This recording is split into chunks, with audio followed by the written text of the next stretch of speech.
بسم الله الرحمن الرحيم، والصلاة والسلام على أزكى المرسلين سيدنا محمد وعلى آله وصحبه أجمعين، أما بعد. السلام عليكم ورحمة الله وبركاته. كل الشكر والتقدير لمجلس الحير الأدبي، متمثلا في رئيس المجلس الشاعر والإعلامي بطي مظلوم أبو محمد، على المجهودات الجبارة التي يوليها للأدب والشعر وللحفاظ على الموروث وعلى المفردة الشعرية المحلية الإماراتية، والحفاظ على الموروث بشكل عام، وهو تحت مظلة الهوية الوطنية. ليس بغريب ذلك على هذه الإمارة الباسمة، عاصمة الثقافة، المحافظة على الأدب بشتى مجالاته، برعاية كريمة من سيدي صاحب السمو الشيخ الدكتور سلطان محمد القاسمي، عضو المجلس الأعلى حاكم إمارة الشارقة. أيضا كل الشكر والتقدير والاحترام للحضور الكريم، شعراء وأساتذة وإعلاميين. كل الشكر والتقدير لأخواتنا الشاعرات المتواجدات. بالنسبة لي أنا أقول إنه لمن دواعي السرور والامتنان والشرف أن أكون مقدم لهذه الأمسية، والتي يتواجد بها أساتذة الشعر والشلات وإعلاميين، وبمعية من جر الربابة في المنطقة الوسطى. نتشرف هذه الليلة بالشاعر والأديب والخبير التراثي، مؤسس مجلس شعراء دبي، مؤسس جمعية إحياء التراث،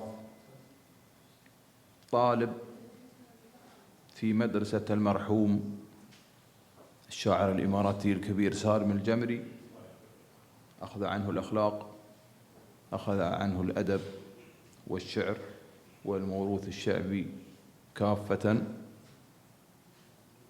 وهو تربط صلة قرابة به، خال والدته بالضبط، وهو خال والدتك وخال أبوك خالك. خالي الجمري ونال في الأثر، تبع الطلايب للبتيل. له العديد من المشاركات المحلية والدولية في دولة الإمارات والمحيط، سواء مشاركات الشعرية أو في التراث. نرحب بالشاعر والخبير التراثي الشاعر محمد بن سعيد أحمد بن هندي.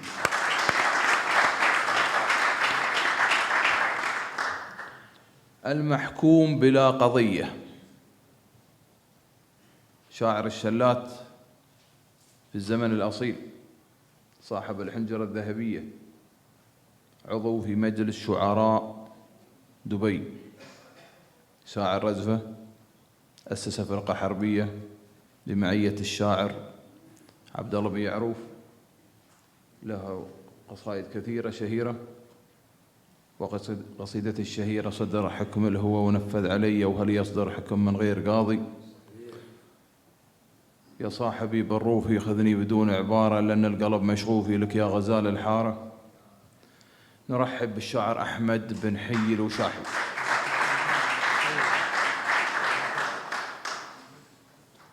أول من جر على سبيب الربابة في المنطقة الوسطى وفي إمارة الشارقة، عازف ربابة، مؤسس فرقة حربية بمعية شقيقة الشاعر علي بن خليفة الشويل، شاعر رزفة، شاعر عد، شاعر شلات، له العديد من المشاركات المحلية والخليجية.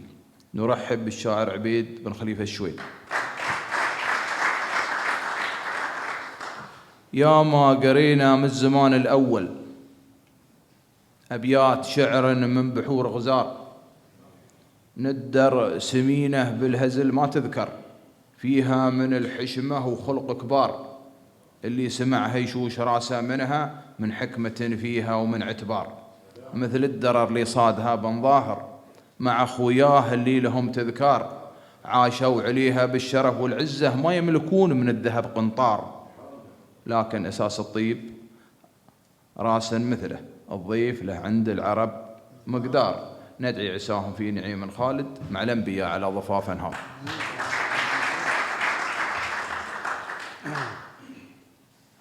نبدأ هذه الأمسية بدرر من درر الشاعر والخبير التراثي محمد بن سعيد بن هلي الذي شرفنا هذه الليلة، قدرنا بالحضور وهو شرف لنا. تفضل الشاعر. الله يطول لي بعمارك. السلام عليكم جميعا. أول شيء أنا سعدت بهذا التجمع الطيب، الله يحفظكم. ودي أشكر أخوي وعضو في جمعية احتراء الشعبي، وهو الذي طلب يأسس مجال الشعراء بالإمارات الشمالية. أذكر طبعا كانوا الشعراء من الكويت الأول، شعراء دبي من الكويت، وكان فيها خالد جمري الله يرحمه وعيال السوقات وبعض الشعراء. ولما طلبوني الشيوخ أرجع لدبي، أنا بيجي في أبو ظبي، طلبوني أرجع لدبي. سجلت قلت حشر كان ماسك الإعلام ذاك اليوم، الشيخ حشر مكتوب. نعم. وقلت له أبغى أسوي مجلة شعراء. قال لي في الوقت الذي نحتاجه، وسوينا مجلة شعراء. وهذا مجلس الشعراء، فكرة مجلس الشعراء انتشر على مستوى الدولة. وأذكر سجلنا حلقة عند الشاعرة الله يغفر له ويرحمها عوشة بنت خليل في دبي، وبطي توه منضم للجمعية بعد في الجامعة، وقال لي محمد أبغي أسوي مجلة شعراء. قلت أتصرف. ولين الحين في غيابه أتكلم بالجهد الذي يبذله. أقول أنا لولا التكاتف والتآزر فلا صار، هيبة وشان ولا استواء للممدوح، والطير لولا صفة الريش مطار، كيف انطياره وانغدى الريش مكسور. نعم. ساتي الفاضل، أنا كمورخ وباحث ولي أكثر من 200 نظرية تقريبا، وحاصل حوالي 199 من شهادة ودرع تقديرا من مجتمعي ومن شيوخي. أقول لكم علينا مسؤولية. علينا مسؤولية. أولا مفهومنا في القيادة وفي التعاون. شفتوا إطار ثنيال مال القهوة؟ تقدر تقهوى فيه في كل زاوية. إذا ما كانت أنا والله مشغول، ولكن من معزة أبو محمد عندي وقدره يوم قال لي قلت له حاضر. إذا ما وقفنا بيم هويتنا وبيم شيوخنا بتضيع هويتنا وبنصير نعض على الأصابع. أنا زايد يوم سلني شو التراث، قلت له التراث لا بعير الله يغفر له ويرحمه ولا بلنج، التراث قيم اجتماعية، وإذا ما حافظنا على قيمنا الاجتماعية. شرحت لهم، رفع يدي قدام الناس وقال برسل واحد من عياله من عيال الشيخ زايد يساعدني، وياني أبو خالد سوى لي تليفون أول شيء، قلت له أنا بيك هناك، قال لا أنا بيك وياني. هذا الرجل الذي 13 سنة أنا نايب، رجل متواضع، رجل مخلص، رجل أنا ما أدري رجال يوم يخويني يجي فلان قال وفلان ما قال. هذا مو شيمة الرجال. هذا الرجل ويوم استوى شوفوا موقف الرجال. قالوا للزايد الله يغفر له ويرحمه البعض وليس كلهم شعب الإمارات، قالوا لي يوم حرب الكويت، طبعا أنا يوم استوى الخبر اتصلت بالشيخ محمد بن زايد وقلت له بقود الشعب، فحطيت الرمي في السلع وتصرفت بمراكزي وغيرها.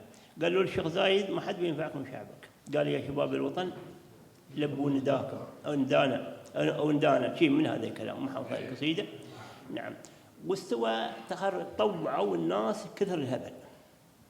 أبغي أذكر موقف الرجال، أنا يوم أتكلم عن موقف الرجال، اتصل بي أبو خالد وقال لي دولنا شعراء وعند تخرج الدورة، والتمت العالم هذه كلها المتدربين كثر ترى، وحضرت وعدينا قصيد، وقال لي لو تبي الشعر حتى شيوخنا يبغوا يتكلمون ما يتكلمون بكهات، قال لو تبي الشعر بين أبويه وبنشوفه. أخذت واحد من أعضاء الجمعية وبنيت البيت شعر صغير وسورينا ضوء وسوينا قهوة. ويوم خلصت الدورة يانا حياة الشيخ زايد وحياة صقر بن محمد. نعم. وتقهووا عندي في البيت، عندي ولد هناك حاطني من أعضاء الجمعية. قال لي محمد بن زايد الله يعطيه العافية وحي يرزق، قال لي أبغى أفرح أبويا بالجنود، أباهم يرجفون ولا من هذا الكلام. طلب محمد بن زايد وطلب زايد على راسي وعلى خشمي. رحت عند الضباط الموجودين، جيت عند واحد من الضباط وقلت له طويل العمر الشيخ محمد بن زايد يقول كذا كذا يفرحوه. قال والله يا محمد يا فرحة زايد فرحتنا وودنا، لكن الجنود بيتربعون على الشيخ زايد. أصبحت في رأي النقيب هذا وفي طلب محمد بن زايد. تميت أسير وي.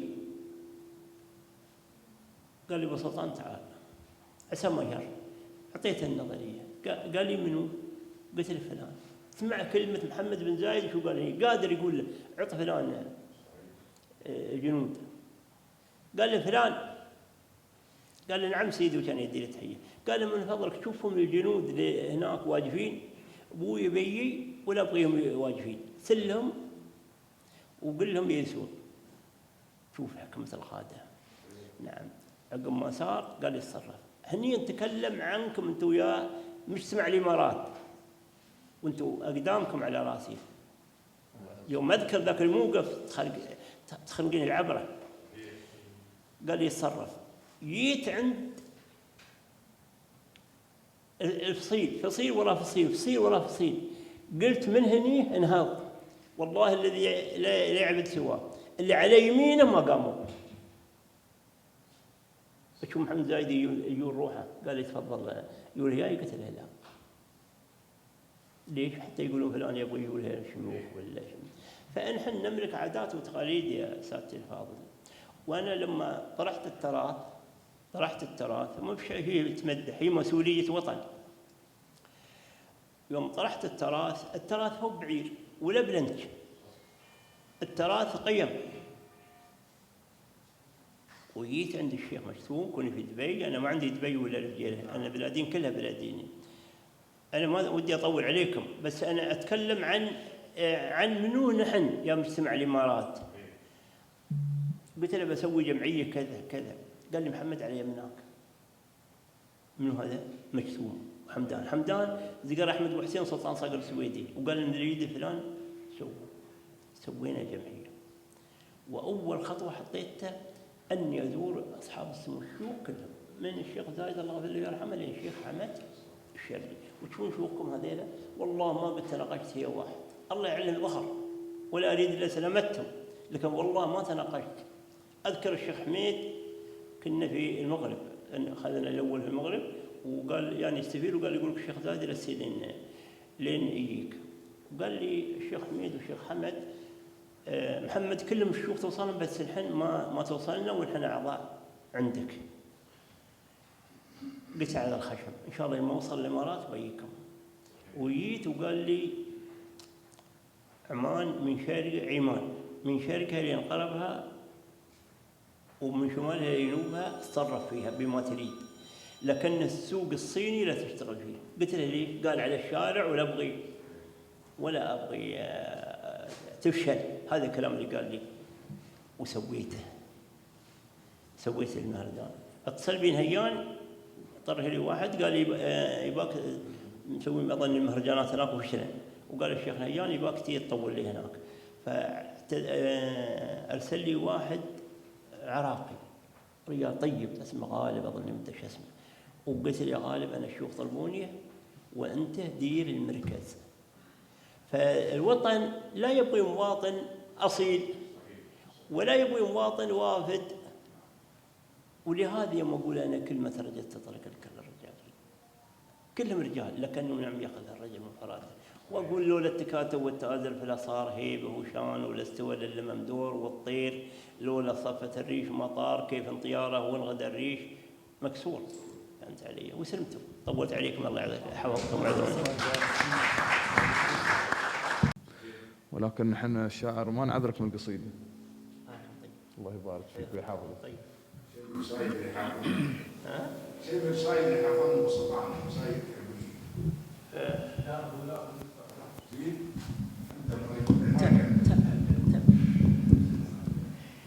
هذه قصيدة ذاك يوم صغير بعد ما دخلت الجيش، ولا قلت دار دولاب المثايل وش خالي مسوي من ضميري. شو موضوع القصيدة هاي مصطفى؟ أخذناها علي بالروغة الله يعطيه العافية. رجل يتصل بالتواضع ويتصل بالطيبة. ما يسمعني؟ علي بالروغة الله يعطيه العافية يتصل بالتواضع ويتصل بالطيبة. أنا يوم أعديني الصبح شل طيري وعبارة فرخ صغير ما حد عندنا. نعم. عبر العبرة وهي هناك عند تسجيلات هدفون وصوت الخليج. في 68 أو شبه ذلك. أنا حتى ما بلغت الحلم، حتى ما بلغت يعني هذا الموضوع. نعم.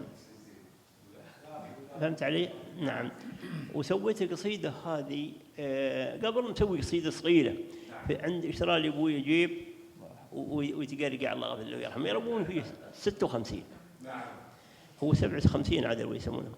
فقلت قول في ذا الجيب ببدع وبتيك في جميع الإذاعات، اسميني راسي الصدع من ذا التعب ما نلت حصلات، قربلني هذا القرنبع خلاني أحوط القرجات، وإذا عمرته ما ترقع خسرني ما شيء في ذات البدي وصياخة تقرقع مربوط بنيته وبيرات. نعم. خلاص سويت القصيدة هذه دار دولاب المثايل والشعر. قلت دار دولاب المثايل والشعر يوم شفت الزين مسمر اللي يدير صرت بخصه وضيعت الفكر بات عظامي وزاد الويل ويل يا جماعة فيه بعينه نظر خزني خزات ريم في قتير طيحة مثل مكسور الظهر ويل من صوف وده بالنبيل قلت له يا زين شفني في خطر ما تروح بحال مكسور دليل.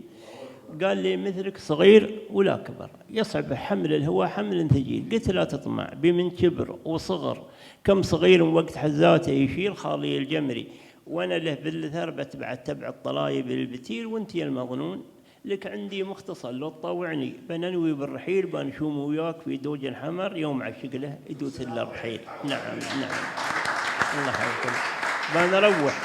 بنروح بالغضي بعد العصر من بلدنا دبي والسايق دليل بوظبي نوصل المقطع وبنعطي خبر ناخذ الرخصة مع اللي هو وكيل وهاي كلها رمر كانت لين بوظبي نوصل المقطع وبنعطي خبر ناخذ الرخصة من اللي هو وكيل بوظبي نبغي مع أصحاب القدر دار كساب الثناء زبن الدخيل وعقبي المظنون عنها بنزور عمان بنشوف النخيل عمان هي العين بنشوف النخيل في المزارع والبساتين الخضر والعواضد ليلها منظر جميل ما علينا وياك لو ناخذ شهر ما علينا في هوانا من وكيل يعني يسقي العين همال المطر ياخذ اسبوعين سكاب بن هميل لين ترواب الانفالي والشير والحدب والسيح والبطحه السيل وسلمتوا.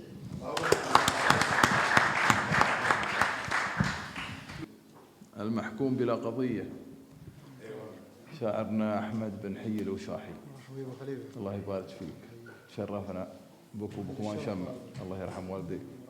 أنت أستاذنا في الشلات واعتقد اللي سجلناه لك الله يبارك فيك نتعلم منك من تواضعك الله يرحم والديك. أعتقد الشلات أنت اللي ناصنهن أبشرك أنهن موجودة عندي مسجلنهن الله يبارك فيك. نعم تفضل بو. حي ملتقاكم واسعد الله مساكم يا اهل الوفاء واهل النفوس السخيه. حي ملتقاكم واسعد الله مساكم يا اهل الوفاء واهل النفوس السخيه. جينا على الموعد اللي نداكم ما ننقصر ما دامت الروح حية. هنا على الموعد نلبي نداكم، ما ننقصر ما دامت الروح حية، وراعي الشعر والفن كل ما لفاكم، يفرح ويشعر بينكم باريحية. راعي الشعر والفن كل ما لفاكم، يفرح ويشعر بينكم باريحية، واجمل ليالي العمر ليلة لقاكم، في مجلس الحيرة ودار عذية. واجمل ليالي العمر ليلة لقاكم، في مجلس الحيرة ودار عذية، في الشارقة حن في حما خير حاكم، الشيخ سلطان القلوب الوفية. في الشارقة حن في حما خير حاكم، الشيخ سلطان القلوب الوفية، يا كم توفق في العطايا وياكم، الرب يشهد له وكل البرية. يا كم تفوق في العطايا وياكم، الرب يشهد له وكل البرية. يا سيدي ما حد بلغ مستواكم، في العدل والانصاف بين الرعيه. يا سيدي ما حد بلغ مستواكم، في العدل والانصاف بين الرعيه، حيمل تقاكم واسعد الله مساكم، يا اهل الوفاء واهل النفوس السخيه.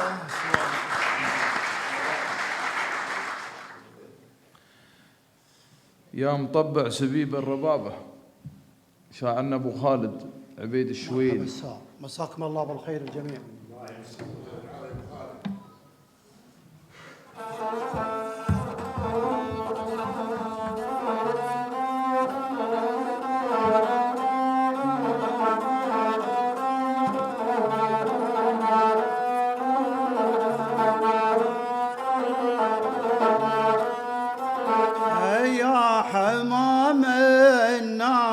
شوقني غنى وذكرني يا ابن السعد غالينا، اللي غلا بدوم يتزايد غلا، في سود الجاش دايم ساكنين.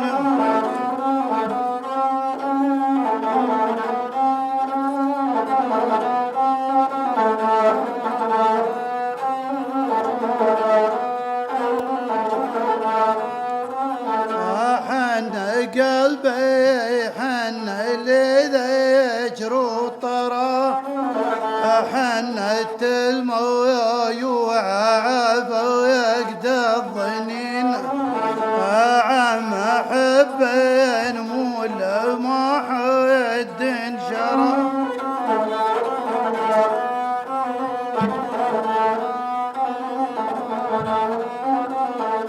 عم حب ما حد شرى، في نظر يا مثل ما عين اليمين، يا حلات العود والياد الجزاح، ينطلى من دن عود وياسمين.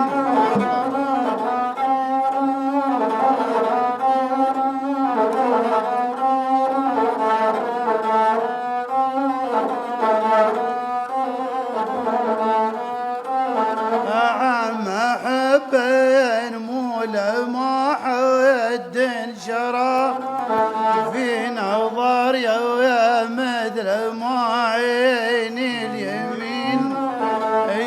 حالات العود واليود الجسا ينطلع من دين عود وياسمين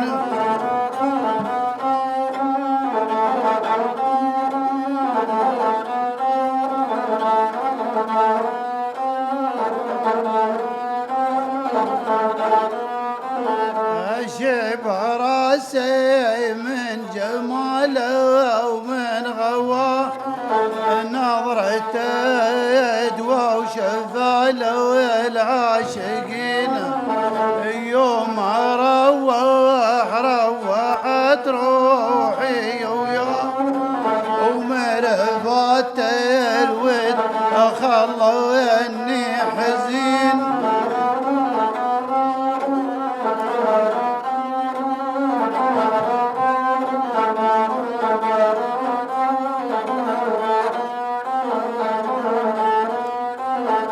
شب راسي من جماله ومن غواه نظرته دوا وشفاله والعاشقين يوم روحت روحي وياه ومرفات الود خلاني حزين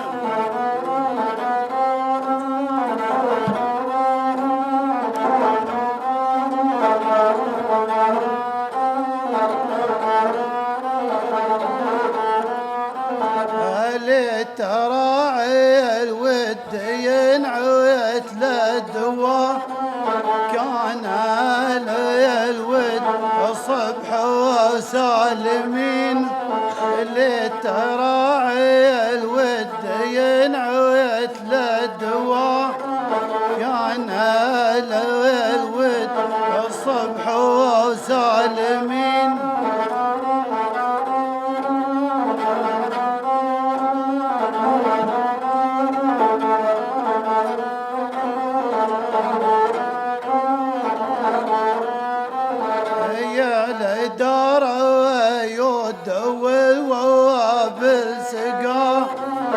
تنزح البدوان صوبه وراحلين شربت ديارا من المولى وعطاه واصبح الدورة تسر والناظرين يعلى دار ويود والوابل سقاه تنزح البدوان صوب وراحلين شربت ديارا من المولى وعطاه واصبح الدورة تسر والناظرين واصبح الدورة تسر والناظرين واصبح الدورة تسر والناظرين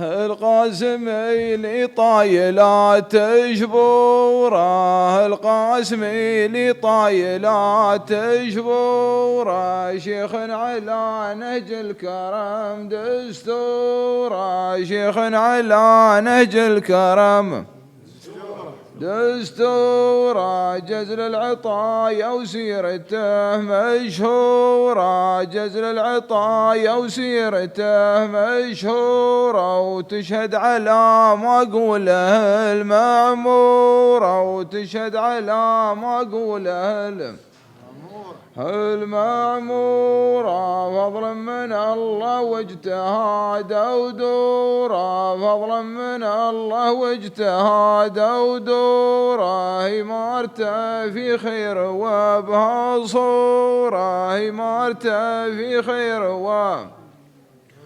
بها صورة ما تشتكي هم الزمان وجورة ما تشتكي هم الزمان وجورة وشعب الإمارة الباسمة المذكورة وشعب الإمارة الباسمة المذكورة يرفع له كفوف الدعاء مشكورة، يرفع له كفوف الدعاء مشكورة، يبقى على مر الزمان وعصورة، يبقى على مر الزمان وعصورة، بصحة وخير وعيشة مسرورة، صحة وخير وعيشة مسرورة. وسلمت.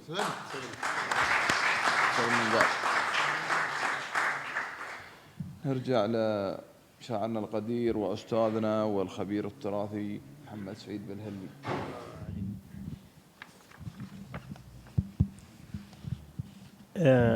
الناس الأوليين أنا الحين ما أدري عنهم لا بكثرة، يعني الناس الأوليين عندهم التواضع وعندهم البساطة، وما عندهم هذا من البلاد الفلاني وبين البلاد. تصير الأول حروب قديمة ولكنها بين القبائل ما تصير. أنا كباحث ومؤرخ وأعرف الأمور هذه،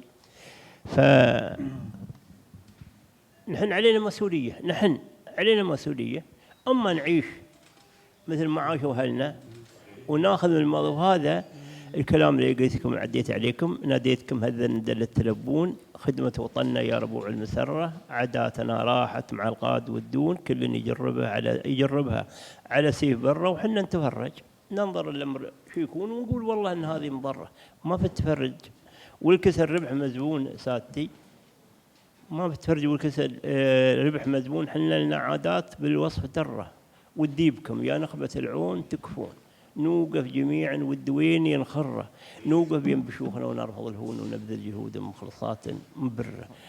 نحن بحاجة أن كل يكون مسؤول عن سرته ومسؤول عن أرضه الذي يمشي فيها وعن هويته اللي هو عايشنها، وانتم فيكم البركة إن شاء الله. وأنا دعوة أبو محمد أثلج صدرية ولا أتكلم أني أنا كني موجه لكم، لا والله.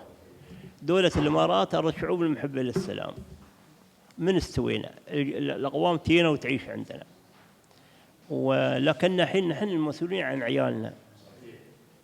وإذا ما أتمنى إن شاء الله أن الخبر يوصل حتى أرباب الأسر، احنا نتمنى أنهم يكونون مسؤولين عن عيالهم ويحطوا لهم الاستراتيجية والقدوة الحسنة. قدوة الحسنة. أتمنى أن الولد يدفن الميلة ويصب القهوة. أتمنى أن المطية تعلمك القيادة، الخيل تعلمك الخيل، المرايل، وسلمتوا أخوان شباب. هذا هو اللي أنا أتمناه أن يتحقق. الله يطول بعمرك. شاعرنا نبغاك تحدثنا عن حياتك واختلاطك بالشاعر المرحوم سالم الجمري. حياة خالي الله يغفر له ويرحمه مثل أهلنا، مثل مجتمع الإمارات. أني أنا عشت عند الشيوخ وعندهم ناس، وسرنا أيام للكلبة والفجيلة يا شيخ محمد والراشد وأنا صغير ويانا كلنا ما شيء. والخران كنا نسير يا شيخ راشد الخران وأنا فرخ ولدهم يعتبروني. الناس كلها واحد. الشيخ متواضع والرفيج. ما عندنا طلاب، الناس ما عندها شيء ويجون عند الشيخ ويتمون يلوس يومين 3 أيام ويعطيهم الله كاتب لنا. نعم هذه اللي نحن نريده. لكن اليوم نحن وين رايحين وعلى أي أرض نمشي ونحن بنموت؟ شو بنخلي لعيالنا؟ اللي نريده الحين مثل ما كلمتكم قبل شوي، أنا طارح فكرة ثمرة الاتحاد، وأنا أول من سوى المسيرات في الدولة، وهذه ثمرة الاتحاد نادر من نوعها وما عندي وقت أشرحها لكم.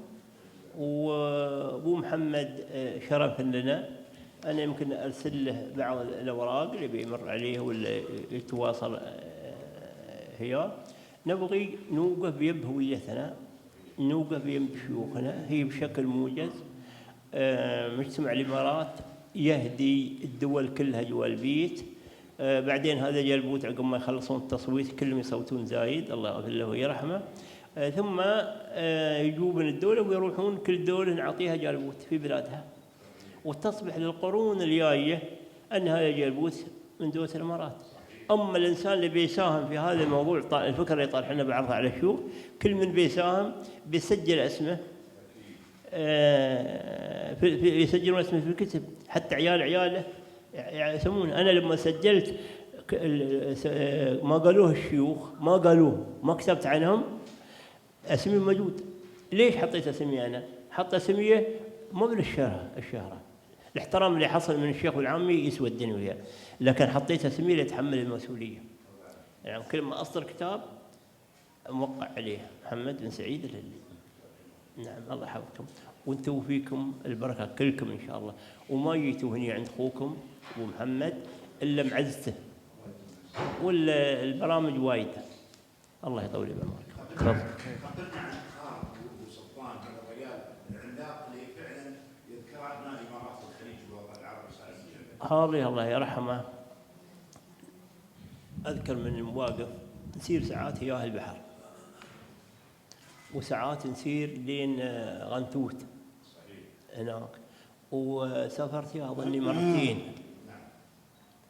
فأذكر من المواقف أنا كان عندي ضيق التنفس ما أدري شو علاج، وأسرح الصبح وأسوي أنش قبلهم، وأسوي قهوة وأسوي شاهي وأسوي ريوق لهم، ريوق أصبح الدكان اللي يبيع الجمعية هناك ما يبيعون لك إلا بشيء مؤقت، وأشتري وأسوي. ثانية أنا أخذت الزيت مال الخنزير نعم، ولا أدري به، وكان أسويه في الصالونة. نعم، وسرحت الكيلو 200 كيلو العلاج، ويت يوم يتلس شوف الغير بيفتن ولأنه يضحك. قال خالك شو سويت بنا؟ عسى ما شر خالي. قال تدري شو ريقتنا صالونة خنزير. لو غير بيفتن صح ولا؟ وهذيل مو بالله خالي ولا غيرهم، كلهم الناس عندهم هذه الطيبة الأولية، وبينهم التلاحم، وبينهم أذكر سكننا، انتقلت 200 كيلو انتقلنا من العاصمة هاي هنغاريا، ويوم جينا هناك ناس من دبي استحوا هم وعوايلهم، تدري سووا؟ انتقلوا من هذا إلى منطقة ثانية. شوف كيف شيمة الناس. أنا هي يا رب أجدنا ربع من هالكلبة ومن هنا هالفكان تلقيناهم في المطار ويبلاهم هنا. ولكن يفكر في هذه دوم يفكر كيف يعني ما قالوا هم يضايقوا علينا ولا شلوا مروا بدلوا. نعم هذا هو إن شاء الله.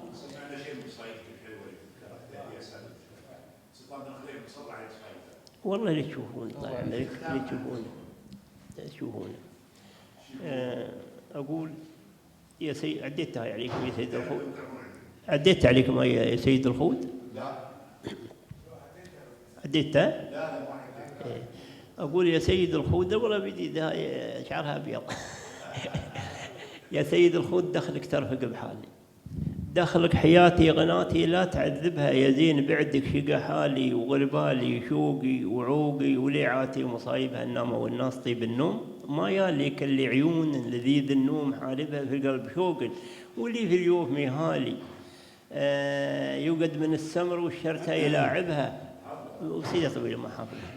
نعم صح الله سامع. وأقول الصبر ثركم، الشقا بكم، تمضي الأيام ما افتهمها كم، خبري بذا الحال قبل حول حال، ما اختلف لي حال ذا وأنا مسلم ما يجوز عذاب، يا حلو العذاب من عناك مذاب، قلبي يصخم التجافي مر والزمان يمر، وانت وذا مر تاوي وترحم، من عنا كافي في عنا كافي مر، يا علقم ما ادري ايش بعد ضيعت.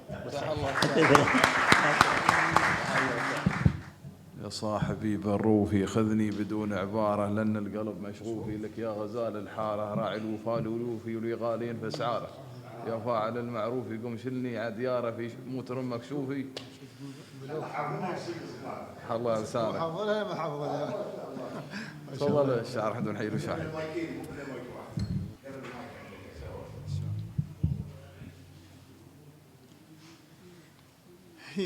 يتلافي بالوعد وفي حامل اشواقي على كفوفي استخف بهم ولا خافي لو قفوا لي دونك صفوفي حيث لا قانون وعرافي عنك يبعدني ولا خوفي حين شليتني لك اشفافي يا غرامي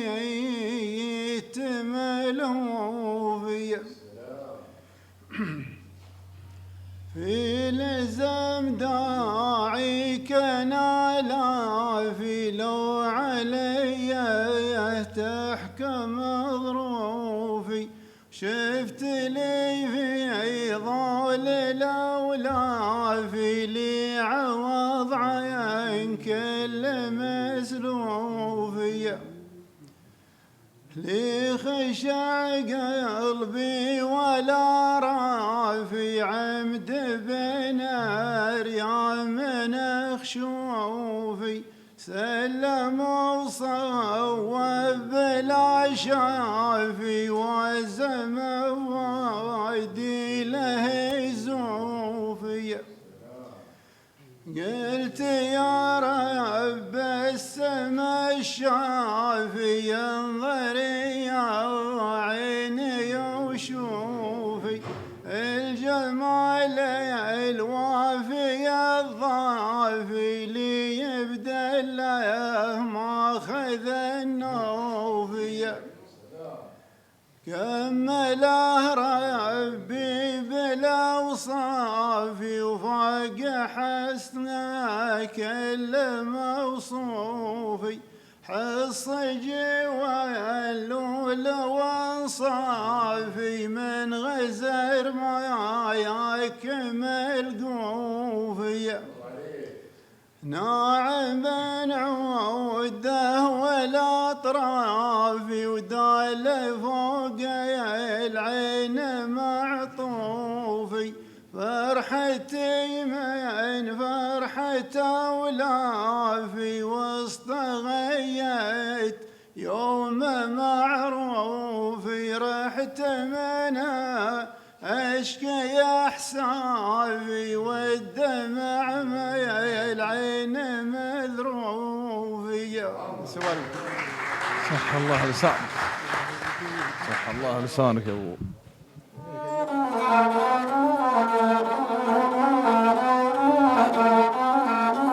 حي ابن سيم الشرق المريف لنفحته ونرجس ومشموم رحبت به واصبحت في كيف مني وزاولت كل الامور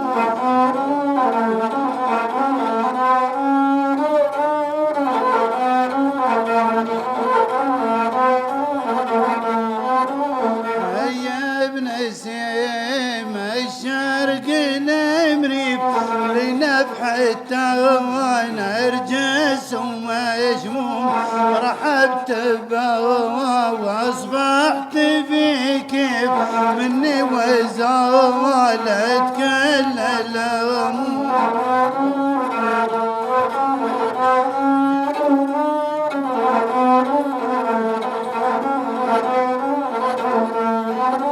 بنشد كل مرت يعرف درع السوات تكفى من اللوم حتى الخبر من دون التكليف يا المطلع ويب الخبر مزوم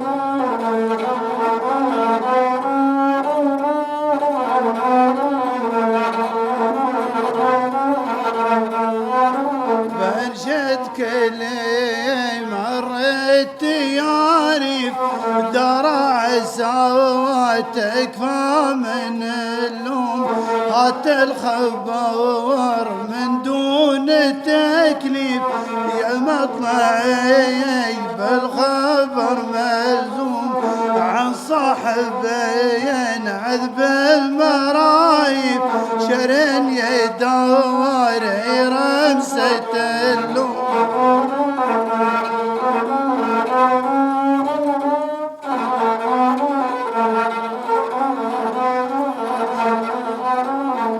صاحبي عذب المرايب شرن يدور رمسة اللوم زين اللي فيها التواصيف رمى الرعوام مربوط الوحزون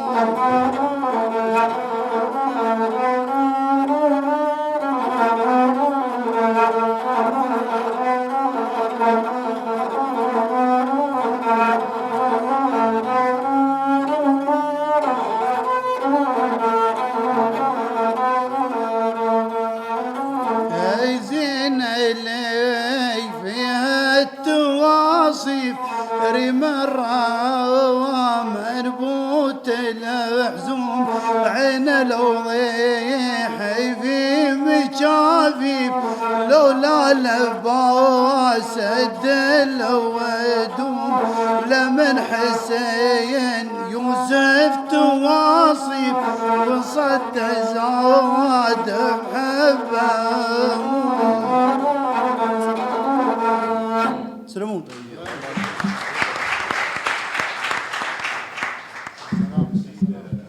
حب الرخيص ولا لها ثمان مبني على فن وسياسة وحب يشابه حب الأوطان حب الشوامس لحماسه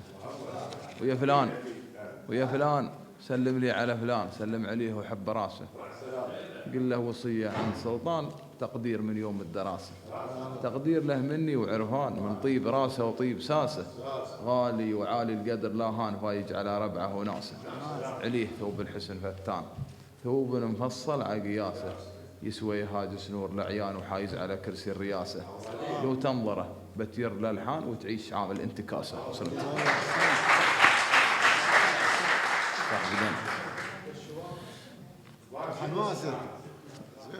حبه يشابه حب الأوطان حب الشوامس لحماسه. الله يحفظكم. نحن لو بنجلس يا ساتر الفاضل نعد النجوم حتى تطلع الشمس الصبح ما بنشوفها. واليوم نحن هويتنا نحن المسؤولين عنها. ولا أتكلم عن محمد بن سعيد الهلالي، أتكلم عن مجتمع الإمارات، إرث الإمارات، والناس الذي شعلوا عاشوا هيانا. وأنا أؤكد لكم سواء طرحتها أنا ولا سمعتها من الشيوخ، الإمارات أرض الشعوب المحبة للسلام. وكنت أقول للشيخ والعامي، أقول لهم إذا حشر يارك، هذا قبل قايمينهم، ترى بيكون حشرك قريب.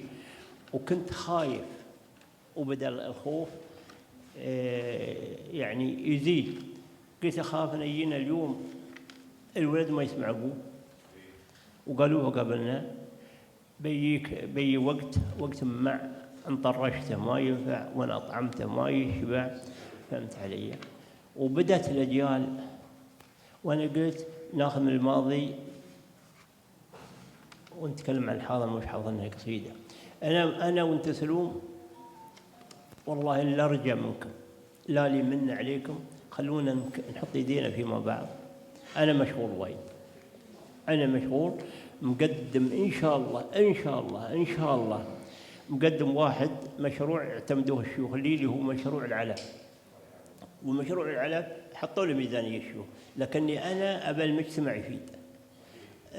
أنا أرسل الموضوع البطيء، وبطيء بيتواصل إن شاء الله وياكم اللي يبغى يساهم في هذا المشروع، مشروع العلاء. أبغاكم تستفيدون.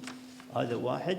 وعندي ثمرة الاتحاد إن شاء الله، بس ترى اجتمع يا أبو خالد وتعتمد هذه النظرية. وإخواننا الذي تخوينا إياهم في السابق يعرفون مصداقيتنا ويعرفون شو نوايانا. نعم. وهذا بس، وانتم سلوم أريدكم تكرموني به، وانتم يا إخواننا الوافدين أنا أكلمكم بما أعرف عن عادات الإمارات، وأنا معني بها، وأنا أعرف شيوخنا كلهم. ما عندنا هذا جاي من إيران ولا جاي من إسرائيل، مش إسرائيل والله ما بيننا وبينهم عداوة. نعم، ما أنت عادة لاختلاف الرأي. أنت إذا في معاداة تكون على حقوق أخرى. نعم، ولا والله ما عندنا عداوة. والحين شعبنا شوفوا ما توصلون أظني قصور الشيوخ، تحصل في قصور الشيوخ مختلفة الجنسيات اللي تشتغل، سواء كان في المطبخ ولا في الميلس ولا كل مكان. نعم، يا صاحب العود الوظافي يلي عليه الوصف نعنيه انظر صوابي، وانشراضي عطفك رجع عيد النظر فيه، سؤال من ضمن افتراضي لا عليك ما قيم اعتراضي إلا سؤال مني يبديه، سؤال من ضمن افتراضي يجوز لك تعذيبه شيه. نعم شكاية منك حفظته؟ كمل. شوف حافظنا لا والله مش حافظنها كاملة. زين. أهل السمحة ها؟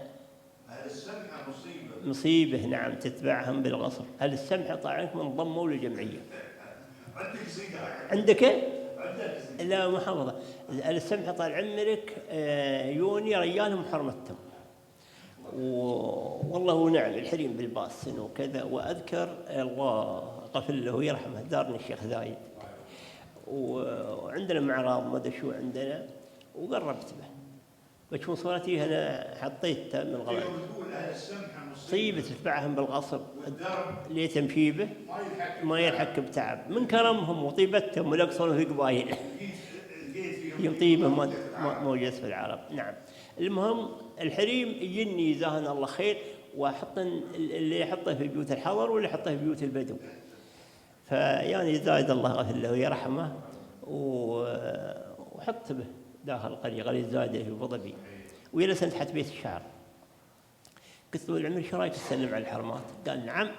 الله يغفر له ويرحمه، كان يدقني بعصا وياهن وسلم عليهن وحاولهن شيء قاصر عليك. الله يغفر له ويرحمه. نعم نعم نعم، سلطان، مش اني انا في ارض سلطان والله العظيم ما قد حضرت افتتاح عنده الا يثني علي ويا.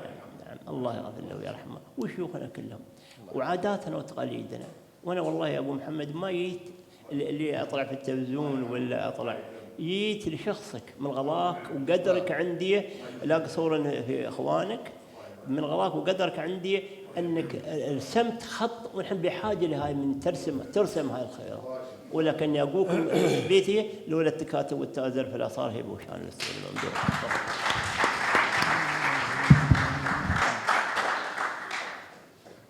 قصيدتي تقول تصخر يا قلم خطبتني حروفا بالذهب والزعفراني، لمن يرزع هذا اليوم مني أقدم له من الخطر تهاني.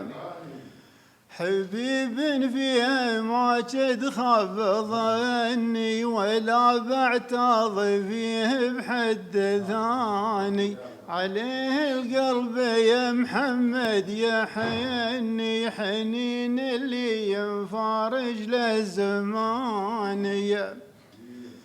حطيت عهد باللي خالجني وباللي صور حسن ومعاني، يا لو صرف الليالي باعدني لدوم في طاعته والراس حاني، ولو فرقا صعب ومتعبني لضمت جرح قلبي بالأماني، وغضي عالسهر لو مقدرني واسلي خاطري ببعض الأغاني.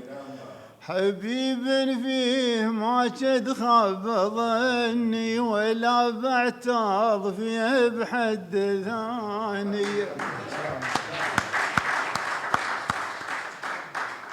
عاد قالت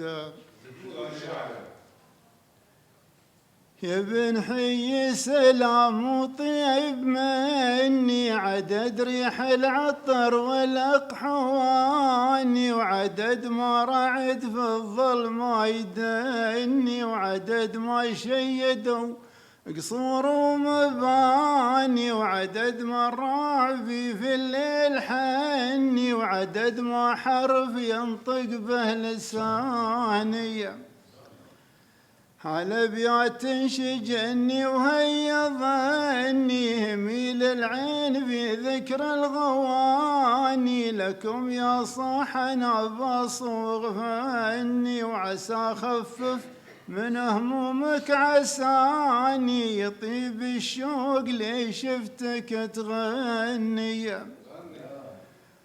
يطيب الشوق لي شفتك تغني، ويضيج البال لي شفتك تعاني، وخلك لي شرب كاس الدمني، وسقاك المر وكاس الحنظلاني، نهار العيد توصل له تهني، وعسى يقبل في العيد التهاني، وإذا ما فاد في خلك تمني، ترى الدنيا محيطة بالأماني، كذا الأمهار في طبع التجني، ونقض العهد من طبع الحساني، ونالي خل كريم الأغنية، ونالي خل كريم الأغني، حبيب فاقع المعنى معاني، مثل فتق الصباح بالجني، سنالدنا وغارات الوجاني، لبس جلباب من الحسن وتثني، تقول لبس جلباب من الحسن وتثني وتمايل، ويتمايل إذا هب اليماني، تركني وحيد في الدنيا وهجرني، هويته لكن ما هو هويته صدق لكن ما هواني، وانا ذكراها بد ما تخوز عني، وصبر نفسي بقولة يباني، وختم الجيل تهان العيد مني، عطر وفل وزهورا وغالي.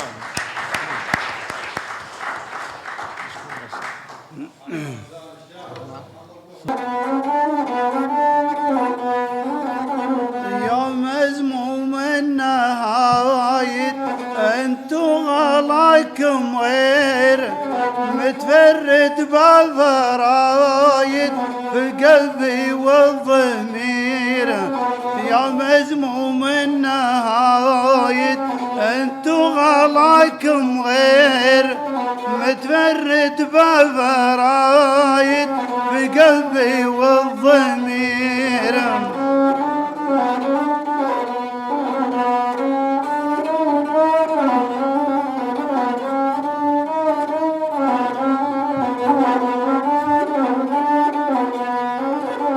نظراتك من بعايد تشفي العقل خطيرة، بينما يا قايد شرو البدر المنيرة، متفرد بفرايد في قلبي والضمير، نظراتك من بعايد تشفي العقل خطيرة،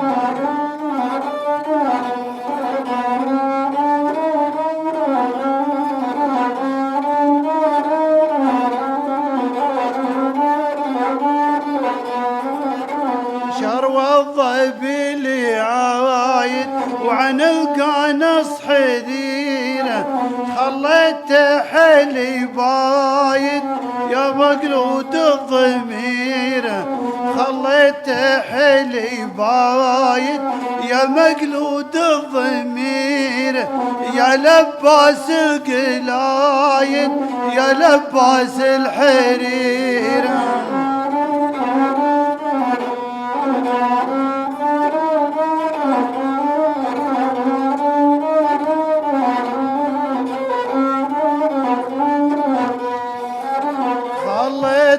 حلي بايد يا مقلود الضمير، يا لباس القلايد يا لباس الحريرة شوفك بهجة وسعايد وبتبعك وين السير غلاك زايد زايد تسوى كل النظيرة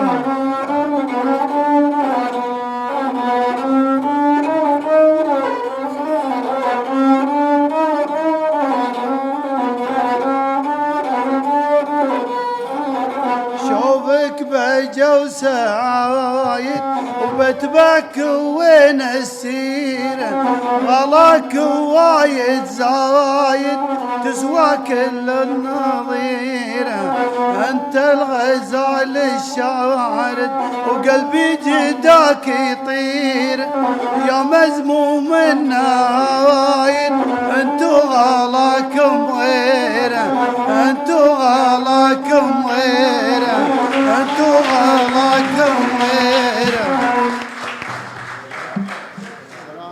قال من شروق الشمس لحد المغيب حاول يدوزن ولكن ما مداه قلبه الولهان ما له من يذيب مغرم المشتاق يا العيد يباه وله ير الشوك ير السبيب يرة الكندي على راس العلاه ويا عنود الصيد عهدي بك جريب واقرب من الخد لحدود الشفاه ما تقر العين منك ولا تطيب غير وانت بخير في انس وبهاه ويا غذاة الروح يا الظبي العزيب انت اغلى من ملكنا في الحياه والحياه ارزاق وحظوظ ونصيب ويا عساك بخير تبلغ منتهى.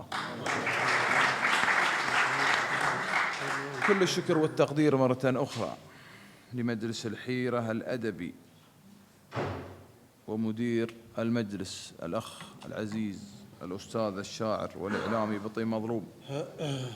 كل الشكر والتقدير للشعراء اللي يتحفون بقصائدهم هذه الليلة الشاعر والخبير التراثي ومؤسس مجلس شعراء دبي شاعر محمد بن سعيد الهلي شاعر الشلات أحمد بن حي الوشاحي عازف الربابة وشاعر الرزفة وشاعر الشلات عبيد بن خليفة الشوين حضورنا الكريم. كل الشكر والتقدير على من تعنى من شتى أنحاء الدولة لحضور هذه الأمسية إن دل ذلك يدل على طيبكم وهو بنفس الوقت شرف لنا. نستودعكم الله على أن نلتقي بكم في أمسيات أخرى والسلام عليكم ورحمة الله وبركاته.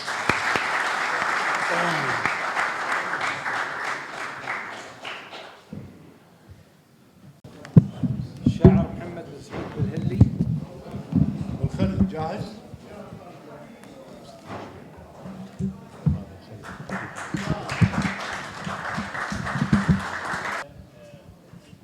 الشاعر أحمد بن حي الوشاحي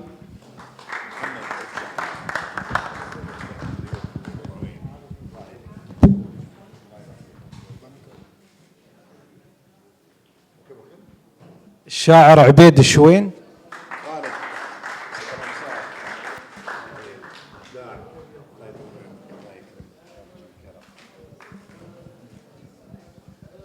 ومقدم الأمسية الشاعر والإعلامي سلطان بن خليف.